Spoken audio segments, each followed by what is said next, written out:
Well, hello everyone, and thank you for joining me this evening. It's 7:30 in the UK, that's which is Greenwich Mean Time, and I'm just going to share a few ideas this evening. I'm going to record this for people who can't make it at this time. So what we're going to do is we're going to look at the idea of spatial audio. So I'm just going to make sure my everything is muted down here, and we're going to think about spatial audio, and we're going to think about how we can use augmented reality to help us do that. Okay, let's get started. So when I was younger, I was about 4 years old, I had an alarm clock like this.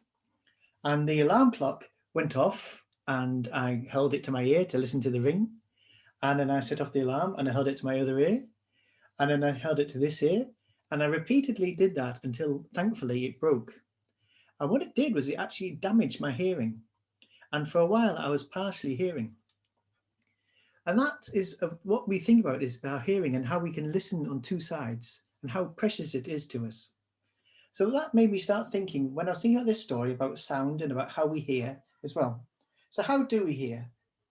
So for example, we have two ears, and you can see, for example, with dogs, they have often directional ears. They can listen to different directions in different places. Or for example, here, even bigger ears, okay? And the idea is with those two ears, you can tell where a sound is coming from. Now, on the iPad, we also have accessibility features. So because we're all ADEs here, we're thinking about how this is used. What we're thinking about is, for example, in the settings on the iPad and on the phone, you can look at your headphones and how they are set up.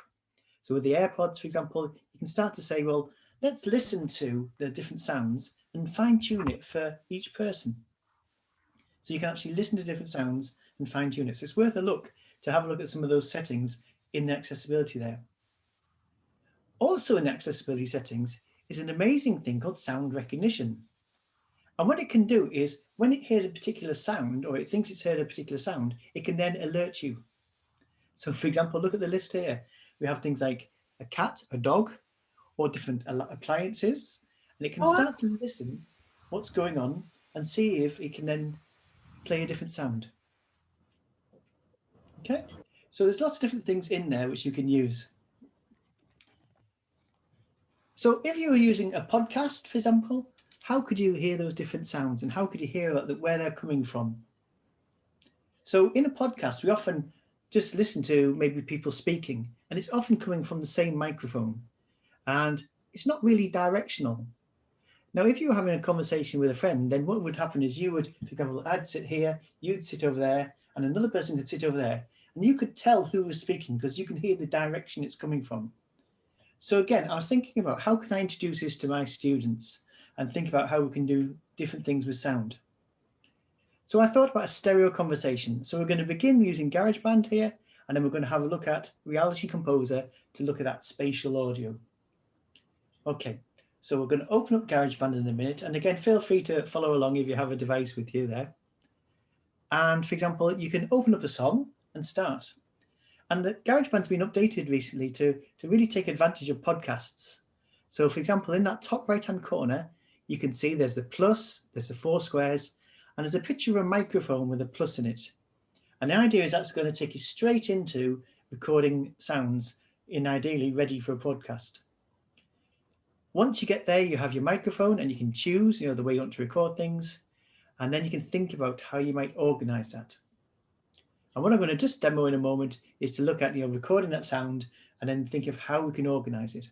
Okay, so that's what we're going to do now. Okay, so I'm going to come away from my presentation here, and I'm going to then I'm going to sort of show you live on the iPad what we're doing.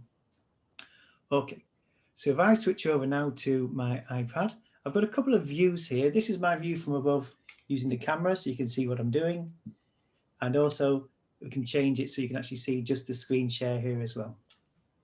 Okay, so what I did was I opened up GarageBand. So on my iPad, opened up GarageBand. And then once I'm in GarageBand, I mentioned you could come up here to this top right-hand corner. Okay, so over here, you can follow my mouse. There's that plus next to the microphone. And it gets us ready to record sounds. So again, if you've been using GarageBand a lot, you'll be familiar with this. It might take you to this view, which is sort of the fun view where you can change all the different sounds. Or it can take you to the studio view. It just looks like there's the microphone. You can start to play with it.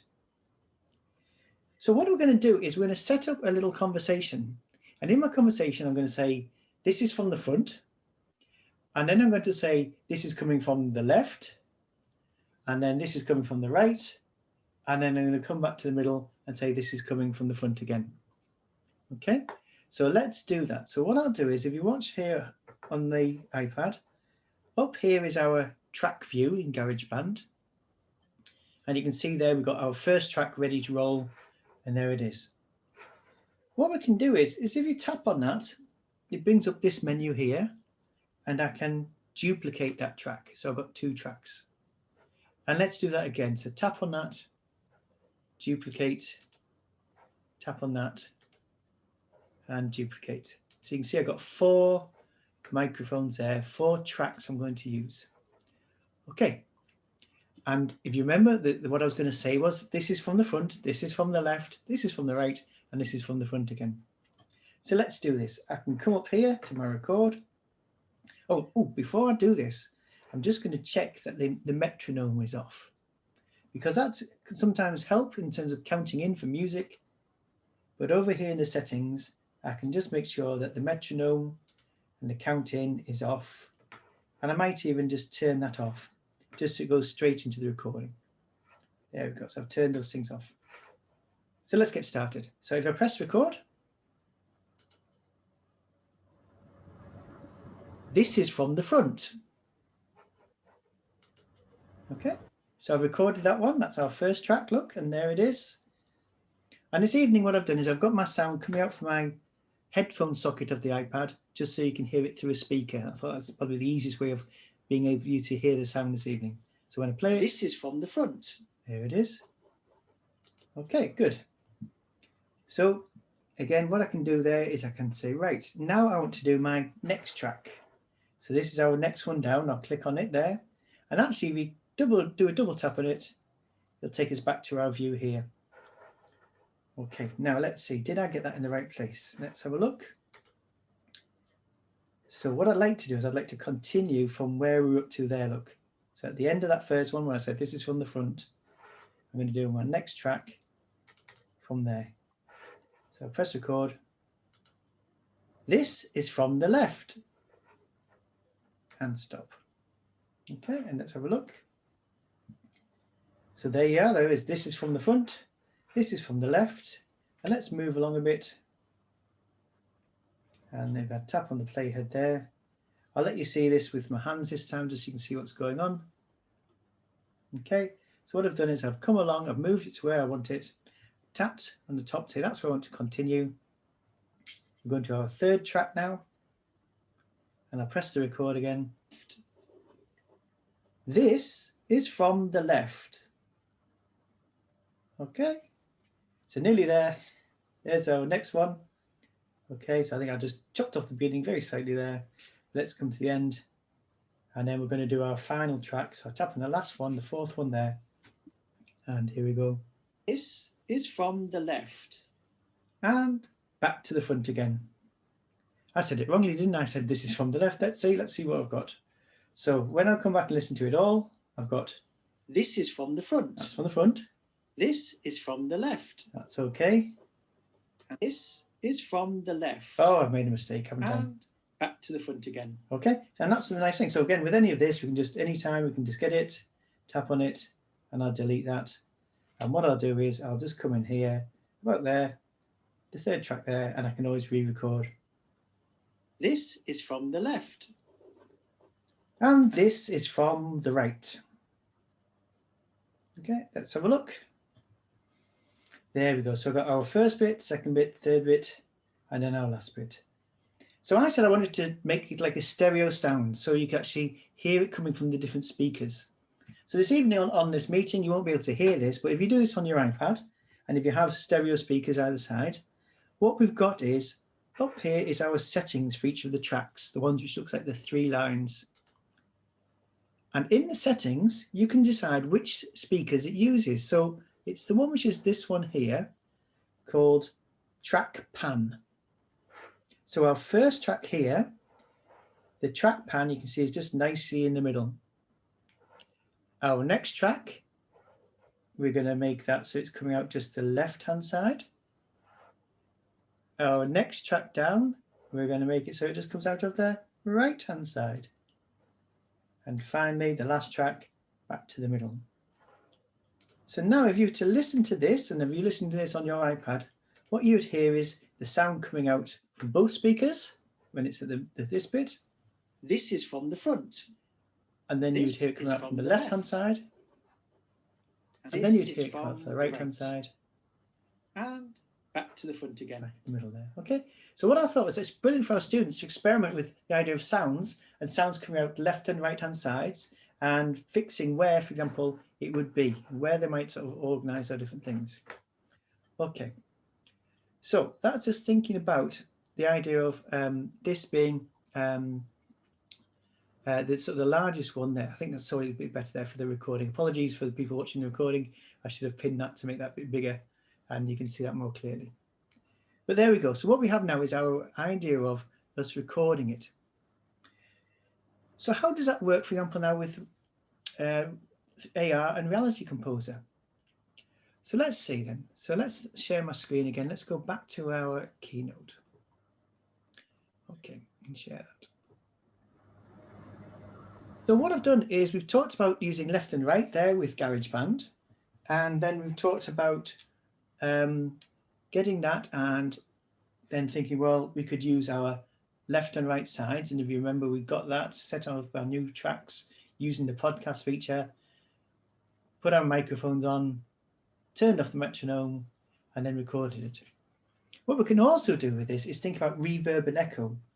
So again, on your iPad with that track you've just recorded, you can start to get the students to experiment with echo. So imagine being in a large hall, or imagine being in a sort of a space where, you know, it's got a big echo in there.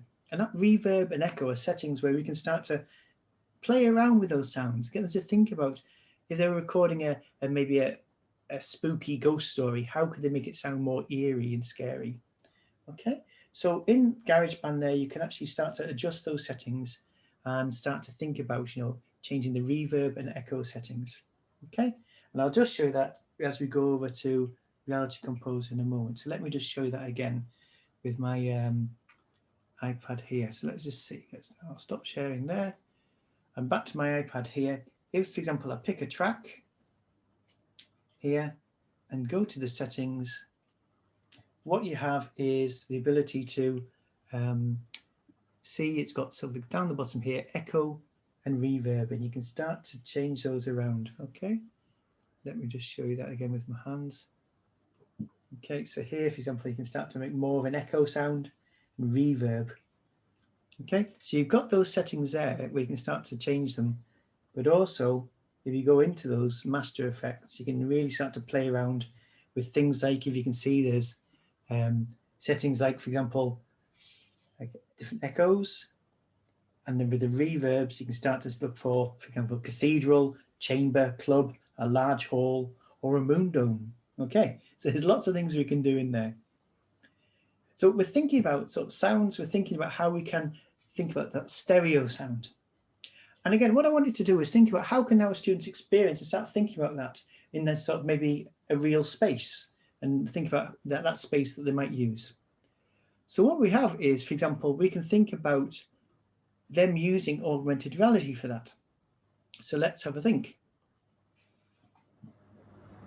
So spatial audio is where you're not just hearing it from the left and right, as we've just demonstrated, you're hearing it from different spaces all around you, and you use this all the time. If you've ever played the game, we used to play this as a children's party game where somebody sits in the middle and then you have a ring of children sitting on the outside, and they have a set of keys sitting underneath the person in the middle, and the children in the circle have to try and sneak in and pick up the set of keys from underneath the person in the middle and not make a sound. And if the person hears them, they point to where that person is. They point to the sound, the direction of the sound. And this is where we're starting to experiment now with spatial audio, and things like AirPods are using this technology to start to say, rather than just going left and right, let's try and think about how we can make it really spatial, really make it feel like you're there. And just to demo that this evening, we're going to use Reality Composer to do that. Okay. So one of the things I found is when people want to get started with Reality Composers, they say it looks a bit daunting or they're not quite sure how to get going. So just to think about it is Reality Composer is this free tool we have on our iPads. And what it is it's a lot like Keynote. And how does that look? Well, let's have a look. It is a blank Keynote slide. So here, for example, you can see it's just got the main part, the main slide.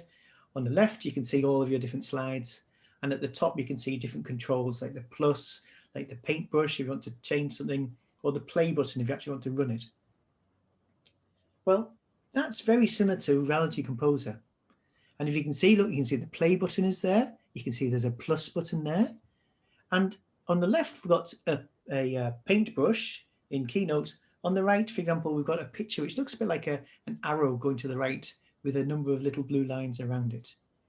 Okay, so this is where I've just put one in front of the other.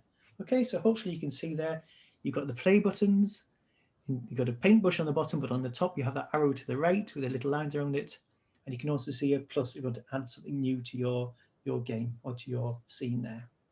Okay. So it's very similar. Once you start getting people thinking, well, actually doesn't seem that bad.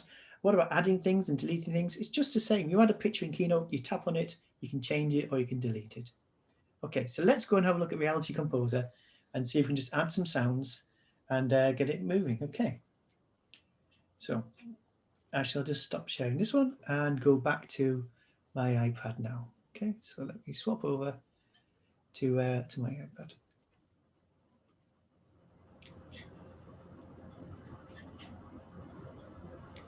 All right.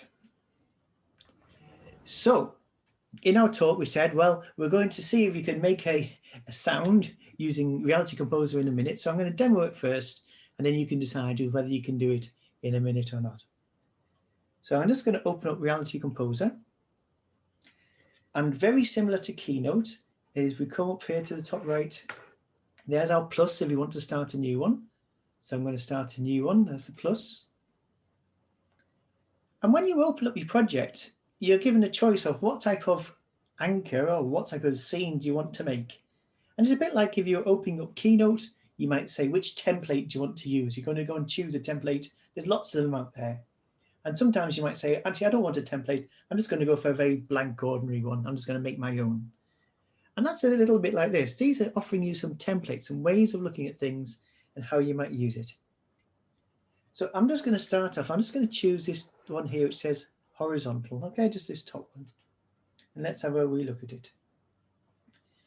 So there is our world. And like you would do on Keynote and other things, if you wanted to zoom in, you'd pinch and squeeze, wouldn't you? You'd sort of try and zoom in and out. So look here, if I want to zoom in, I can just pinch or push my fingers apart, move in, and I can see what's going on there. Okay. So you can pinch and squeeze and move things in and out. On the right-hand side, you've got some things to help you change it. And we can make that appear and disappear up here. That makes that disappear and reappear. And I mentioned, just like Keynote, say I didn't want this piece here, I can tap on it. Okay. And if I wanted, I can then just say delete. I don't want that anymore. I'm just going to use this one here, this cube. And again, with our cube, we can move around. You can drag your finger around to have a look around and see what it looks like. Or pinch and squeeze to go in and out. But what about adding a sound? Well, up here, I mentioned, this is what we're going to do if you wanted to add something new. Our play button is if you want to actually play it and see what it looks like. AR is if you actually then want to see it in our real space, and that's where we can have the augmented reality, get this object to appear in the room with us. And then the one we're going to go for is this one here. This is like our paintbrush in Keynote. So I'm going to select that one. And this is called the behaviors. And it's saying, how do you want this object here to behave? So for example, here's an object and you can see there's behaviors. I'm going to add a new behavior. And that behavior I'm going to add is going to be tap and play a sound. Yeah. So what we've got is, and this is like our coding where we're looking at, if this happens, then do this. That's sort of conditional code. You can see, look, the trigger is when it's tapped. Okay. And it says when it's tapped, play a sound. And down here it says the sound is a happy chime. Okay, well, that looks okay. So let's go up to play and let's see what happens. So press play. There's my world. If I come to my object, ding, happy chime. Okay, so I can tap on it and you'll get a happy chime. Now back to our spatial audio. If I zoom out, I'll go a long way, so it's a long way from me, and tap on it again. It is a happy chime, but it's a bit quieter. And again, if you're listening with stereo on your iPad, if you were to, for example, put it over here and tap on it, you'll hear it coming more from the right. And if you put it all the way over here, oh, I've gone upside down, is you could then make it come from the left. So that's spatial audio. It's doing it for us, right? It's actually making it appear left and right, depending on where we have it. Okay, so I'll press stop, and that's like ending our slideshow.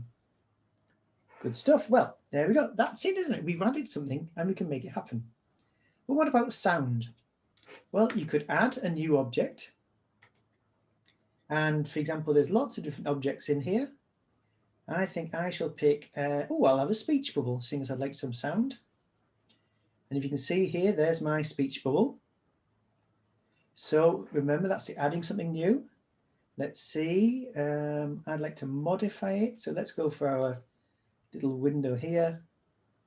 And let's see, so I forgot to select it. So let's select my object, scroll down, and I could change the text. Okay, so I can change it. So say I wanted it was like, for example, a dog barking. I could say the dog to say woof, woof. Okay, there you go. So it's going to say, look, see, it changes it straight away. It now says woof, woof. So we could have an object saying something, or we could record our own voices using voice recorder or GarageBand, and we could bring them in. So that conversation we just had, I could bring it in now. So back to our behaviors, there's the object. Let's bring the behaviors up, add a new behavior, tap and play sound, and then, well, I don't want a happy chime. Let's go and replace that sound with something else. So if I go to replace, then I could choose, for example, lots of different sounds. But for example, in here is a dog bark. Let's have a dog bark. There we go. Oops, not import, sorry. So this, just dog bark, that's fine, dog bark. There we go. So now back to like our coding. When it's tapped, then dog bark. So let's try that out, play. So we tap on here and we get our ding. We tap on here, we get our woof, woof, woof. Brilliant. Okay, and then finally, this is where we think about it as a project. I was doing a little project where we think about the Victorian period in England, and we looked at Victorian toys. And there's a nice little example in here of a little toy which you could argue, you'd say it's like, looks like a Victorian toy. So let's have a look. There's a toy. So it looks like a wind-up character here. So let's have a look. There they are. So there's our character. This could be our toy. And what I did just before the session tonight is I used GarageBand. I downloaded the Toy Box add-in loops, and I recorded a nice little tune, which I thought was a nice Toy Box tune. But it could be anything. I could record my voice. I could compose some music, whichever. And the nice thing about this is with a longer tune, then what it means is you can then start to get the children thinking. So with that longer tune, you can then start to get them to play around with putting it far away, close to you, moving it to the sides as well. Okay, so let's go back to our little view here and let's just do that one more time. So I'll select the object, add a new behavior, tap and play sound. And this time, instead of choosing one of the built-in sounds, I'm going to replace it. And I'm going to import in a sound. So here's my tune I made in GarageBand. And let's add that. Okay, let's just make sure that one's selected at the very top. Toy Box tune. There's my wee tune I've just made. Okay, lovely. So let's do our last one then. So let's play. So now here is our world. If I click on the little toy, off goes that tune. And now you can start to play around much more with it being far away, or maybe going across to one side or the other side, or even bring it really close. See how it gets louder. And that's demonstrating our spatial audio. Now, if I wasn't broadcasting now, I could go out and find some space, come up here to AR, and what that does is it'll put the object in my real world here, and I can physically start to walk around and move around the object and listen to those sounds too. So in a minute, you see, you could already now, you could add a sound, add an object, add a behavior, and add a sound. Okay. So brilliant stuff. So just to finish off then, what we'll say is I'll just recap what we've been doing. Okay, and I'll just share my presentation again there. So we went back into Reality Composer and we started to think about adding different sounds and moving those around to hear that spatial audio. So just to finish off, just a shout out to the Scavenger app. This is a great tool where you can actually start to make your own scavenger hunts in AR and move around.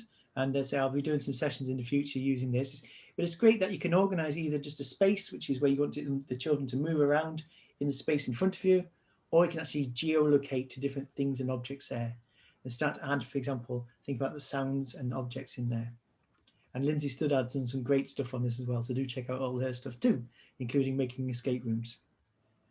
Okay, so thinking about it and what we've done this evening, you could use stereo sound. You think about your students creating podcasts and thinking about making stereo sound, so putting it from the left side or right side, depending where the sound is coming from.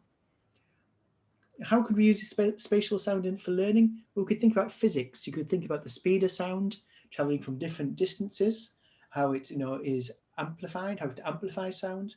And we could also link it to, let's say, think about accessibility and how we looked at how headphones could be arranged for that.